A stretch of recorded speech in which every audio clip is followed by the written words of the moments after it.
जय माँ लक्ष्मी। प्यारे भक्तों, आप सभी का स्वागत है, अभिनंदन है। भक्तगणों, भाद्रपद माह में 16 दिवसीय महालक्ष्मी व्रत के बारे में तो आप सभी जानते ही होंगे। महालक्ष्मी व्रत 16 दिन तक चलता है और इस व्रत में सुनी जाने वाली कई सारी पौराणिक और प्रमाणिक कथाएं हैं, परंतु आज हम इनमें से कुछ विशेष कथाओं को श्रवण करेंगे। आप यदि महालक्ष्मी व्रत कर रहे हैं तो आप इनमें से कोई भी एक कथा को माँ लक्ष्मी का नाम लेकर श्रवण कर सकते हैं। ये बिल्कुल भी आवश्यक नहीं है कि आप सारी कथाओं का ही रसपान करें। यदि आपका मन है तो आप सारी कथाओं का रसपान कर सकते हैं, और अगर आपका मन है तो आप कोई भी एक कथा प्रेम पूर्वक सुन सकते हैं। आज हम इस व्रत में सुनी जाने वाली सभी कथाओं को श्रवण करेंगे। सबसे पहले हम सुनेंगे महाभारत काल की कथा। जय श्री गणेशाय नमः। भाद्रपद अष्टमी में 16 दिन तक महालक्ष्मी व्रत में सुनी जाने वाली व्रत कथा। एक समय महर्षि श्री वेदव्यास जी हस्तिनापुर पधारे। उनका आगमन सुन महाराज धृतराष्ट्र को उनको आदर सहित राजमहल में ले गए। स्वर्ण सिंहासन पर विराजमान कर चरणोदक ले उनका पूजन किया। श्री व्यास जी से माता कुंती तथा गांधारी ने हाथ जोड़कर प्रश्न किया, हे महामुने, आप त्रिकालदर्शी हैं, अतः आपसे हमारी प्रार्थना है कि आप हमको कोई ऐसा सरल पूजन बताएं जिससे हमारा राज्य, लक्ष्मी, सुख, समृद्धि, पुत्र पौत्र आदि और परिवार भी सुखी रहे।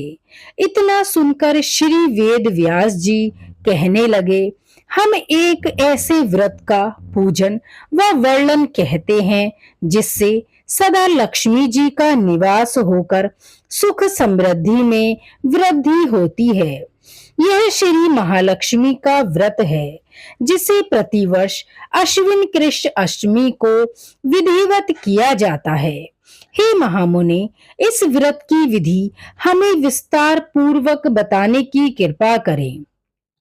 तब व्यास जी बोले, हे देवी, यह व्रत भाद्रपद शुक्ल अष्टमी से प्रारंभ किया जाता है। इस दिन स्नान करके 16 सूत के धागों का डोरा बनाएं, उसमें 16 गांठ लगाएं, हल्दी से उसे पीला कर लें। प्रतिदिन 16 दूब व 16 गेहूं डोरे को चढ़ाएं और अश्विन कृष्ण अष्टमी के दिन उपवास रखकर मिट्टी के हाथी पर श्री महालक्ष्मी जी की स्थापना करके विधि पूर्वक पूजन करें। इस प्रकार श्रद्धा भक्ति सहित माँ लक्ष्मी का व्रत पूजन करने से आप लोगों की राज्य लक्ष्मी में सदा अभिवृद्धि होती रहेगी। इस प्रकार व्रत का विधान बताकर श्री वेद व्यास जी अपने आश्रम को प्रस्थान कर गए। इधर समय अनुसार भाद्रपद शुक्ल अष्टमी से गांधारी तथा कुंती अपने अपने महलों में नगर की स्त्रियों सहित व्रत का आरंभ करने लगीं। इस प्रकार 15 दिन बीत गए। 16वें दिन अश्विन कृष्ण अष्टमी के दिन गांधारी ने नगर की सभी प्रतिष्ठित महिलाओं को पूजन के लिए अपने महल में बुलवा लिया। माता कुंती के यहाँ कोई भी महिला पूजन के लिए नहीं आई। साथ ही माता कुंती को भी गांधारी ने नहीं बुलाया। ऐसा करने से माता कुंती ने अपना बड़ा अपमान समझा। उन्होंने पूजन की कोई तैयारी नहीं की और वे उदास होकर बैठ गईं। जब पांचों पांडव युधिष्ठिर, अर्जुन, भीम, नकुल और सहदेव महल में आए तो कुंती को उदास देखकर पूछा, हे माता, आप किस प्रकार उदास क्यों बैठी हैं? आपने पूजन की तैयारी क्यों नहीं की?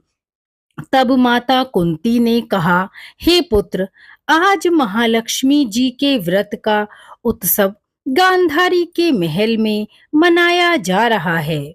उन्होंने नगर की समस्त महिलाओं को बुला लिया और उसके 100 पुत्रों ने मिट्टी का एक विशाल हाथी बनाया, जिस कारण सभी महिलाएं उस बड़े हाथी का पूजन करने के लिए गांधारी के यहाँ चली गईं, लेकिन मेरे यहाँ कोई नहीं आया। यह सुनकर अर्जुन ने कहा, हे माता, आप पूजन की तैयारी करें और नगर में बुलावा लगवा दें कि हमारे यहाँ स्वर्ग के ऐरावत हाथी का पूजन होगा। इधर माता कुंती ने नगर में ढिंडोरा पिटवा दिया और पूजा की विशाल तैयारी होने लगी। उधर अर्जुन ने बाण के द्वारा स्वर्ग से ऐरावत हाथी को बुला लिया। इधर सारे नगर में शोर मच गया कि कुंती के महल में स्वर्ग से इंद्र का ऐरावत हाथी पृथ्वी पर उतारकर उसका पूजन किया जाएगा। समाचार को सुनकर नगर के सभी नर नारी, बालक एवं वृद्धों की भीड़ एकत्र होने लगी। उधर गांधारी के महल में हलचल मच गई। वहां महिलाएं एकत्रित हुई थीं। वह सभी महिलाएं अपनी अपनी थालियां लेकर कुंती के महल की ओर जाने लगीं। देखते ही देखते कुंती का सारा महल ठसाठस भर गया। माता कुंती ने ऐरावत को खड़ा करने हेतु अनेक रंगों के चौक पुरवाकर नवीन रेशमी वस्त्र बिछवा दिए। नगरवासी स्वागत की तैयारी में फूल माला, अबीर, गुलाल, केसर हाथों में लिए पंक्तिबद्ध खड़े थे। जब स्वर्ग से ऐरावत हाथी पृथ्वी पर उतरने लगा तो उसके आभूषणों की ध्वनि गूंजने लगी। ऐरावत के दर्शन होते ही जय जयकार के नारे लगने लगे। सायंकाल के समय इंद्र का भेजा हुआ हाथी ऐरावत माता कुंती के भवन के चौक में उतर आया। तब सब नर नारियों ने पुष्प माला, अबीर, गुलाल, केसर और सुगंधित पदार्थ चढ़ाकर उसका स्वागत किया।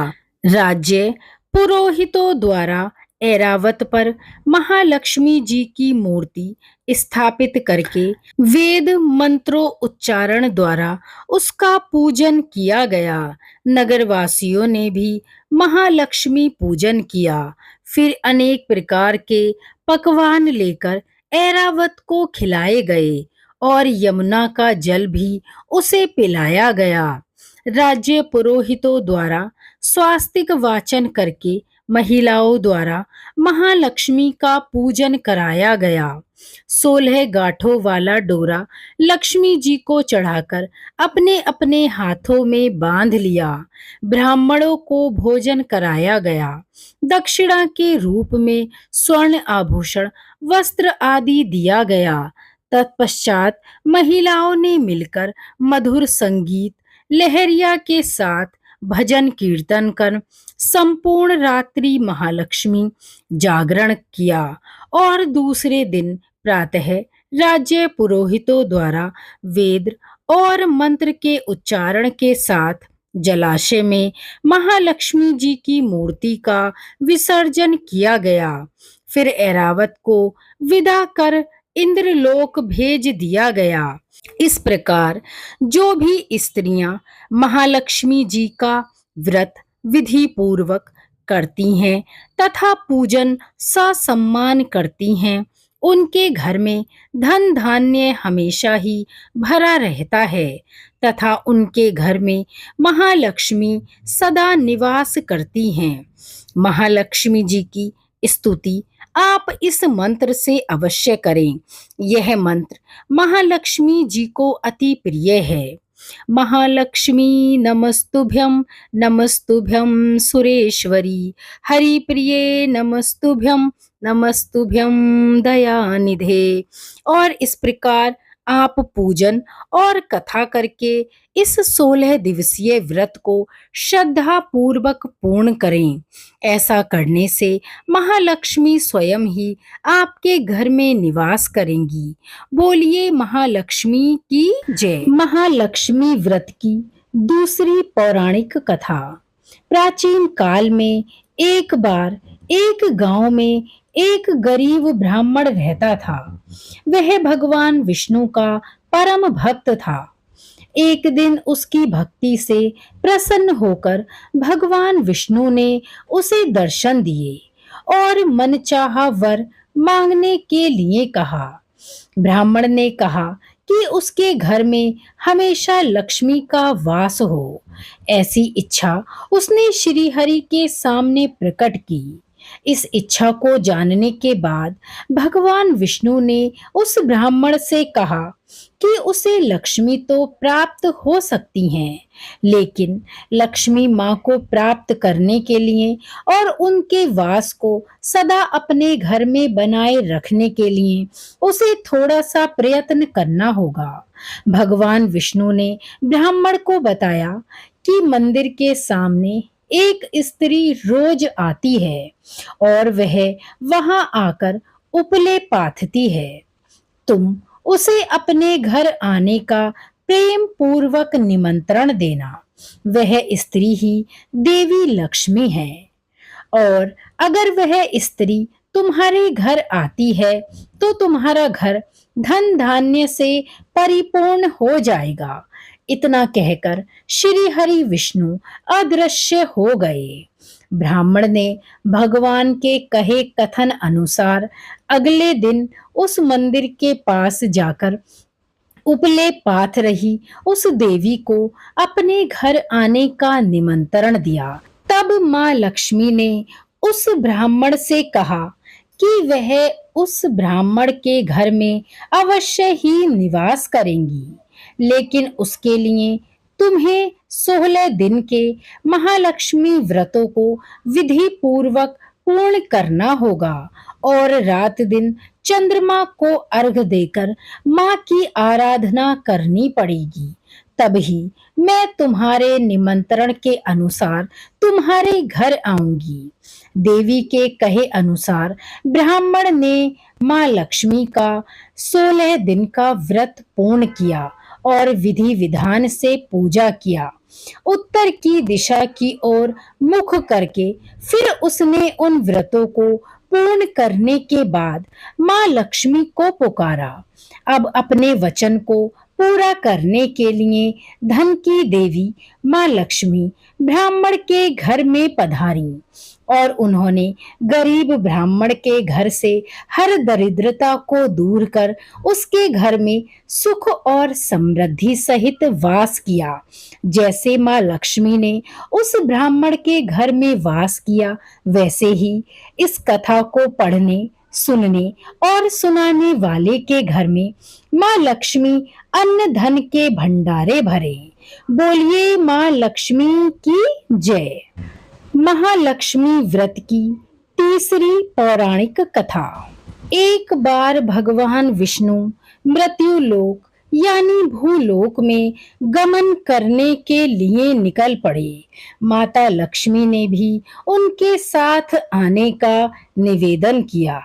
भगवान विष्णु माँ लक्ष्मी के स्वभाव से परिचित थे, इसीलिए पहले ही श्री हरि ने माँ लक्ष्मी को आगाह किया, मैं आपको अपने साथ ले चलूंगा, लेकिन आप मेरी शर्तों के साथ ही मेरे साथ चलेंगी। माता लक्ष्मी मन ही मन बड़ी प्रसन्न हुई और उन्होंने सोचा, चलो सशर्त ही सही, भगवान साथ ले जाने के लिए तो मान ही गए। माता फटाक से बोली, मुझे सारी शर्तें प्रभु आपकी मंजूर हैं। भगवान विष्णु ने कहा, जो मैं कहूँ, जैसा मैं कहूँ, आपको वैसा ही करना होगा। माता बोली, ठीक है, आप जैसा कहेंगे मैं वैसा ही करूंगी। दोनों भूलोक पर आकर विचरण करने लगे। एक जगह रुककर श्री हरि ने माता से कहा कि मैं दक्षिण दिशा की तरफ जा रहा हूँ, आपको यहीं पर मेरा इंतजार करना होगा। यह कहकर भगवान विष्णु दक्षिण दिशा की तरफ बढ़ चले। अब माता को जिज्ञासा हुई कि दक्षिण दिशा में ऐसा क्या है जो भगवान मुझे वहां नहीं ले जाना चाहते थे, और अकेले ही वह दक्षिण दिशा का भ्रमण करने मुझे छोड़कर निकल पड़े। माता का स्वभाव तो वैसे भी चंचल माना जाता है। उनसे वहां पर ज्यादा देर नहीं रुका गया और वे भगवान विष्णु की तरफ ही बढ़ने लगी। आगे जाकर माता को सरसों का खेत दिखाई दिया। उसकी सुंदरता ने माता का मन मोह लिया। वे फूलों को तोड़कर अपना श्रृंगार करने लगी। इसके बाद वे कुछ ही दूरी पर आगे बढ़ी थीं कि गन्ने के खेत में उन्हें दिखाई दिया बहुत सुंदर ताजा गन्ने उग रहे हैं। उन्हें गन्ना चूसने की इच्छा जागृत हुई तो माता ने गन्नों को तोड़ लिया और वह उन्हें चूसने लगी। भगवान विष्णु इतने में वापस आ गए। सरसों के फूलों से सजी माता लक्ष्मी को गन्ना चूसते हुए देखकर भगवान विष्णु उन पर क्रोधित हो गए। भगवान ने कहा, आपने हमारी शर्तों का उल्लंघन किया है। मैंने आपको वहां रुकने के लिए कहा था, लेकिन आप नहीं मानी और आप वहां नहीं रुकी और यहाँ किसान के खेतों से फूल व गन्ने तोड़कर आपने अपराध किया है। इसकी आपको सजा अवश्य मिलेगी। भगवान विष्णु ने माता लक्ष्मी को 12 वर्ष तक किसान की सेवा करने का श्राप दिया और भगवान स्वयं क्षीर सागर गमन कर गए। अब विवश माता लक्ष्मी को किसान के घर में रहना पड़ा। एक दिन माता लक्ष्मी ने किसान की पत्नी को देवी लक्ष्मी की प्रतिमा की पूजा करने को कहा और बोला कि इससे तुम जो भी मांगोगी वह तुम्हें मिलेगा। कृषक की पत्नी ने वैसा ही किया। कुछ ही दिनों में उनका घर धन धान्य से परिपूर्ण हो गया। हंसी खुशी समृद्धि में 12 साल का समय बीत गया। जब भगवान विष्णु माता लक्ष्मी को लेने के लिए आए तो किसान ने माता को ना जाने देने का हठ किया। इस पर माता लक्ष्मी ने कहा कि कार्तिक कृष्ण पक्ष की 13 के दिन यदि वह विधि पूर्वक मेरी पूजा करें तो वह उसके घर से नहीं जाएंगी, लेकिन वह इस दौरान उन्हें दिखाई नहीं देंगी। वह एक कलश की स्थापना करे और उसमें कुछ धन रखे, यानी धन ही लक्ष्मी का वह रूप होगा। इस प्रकार 13 के दिन किसान ने माता के बताए अनुसार ही पूजा कर कलश स्थापना की और किसान का घर धन धान्य से पूर्ण रहने लगा।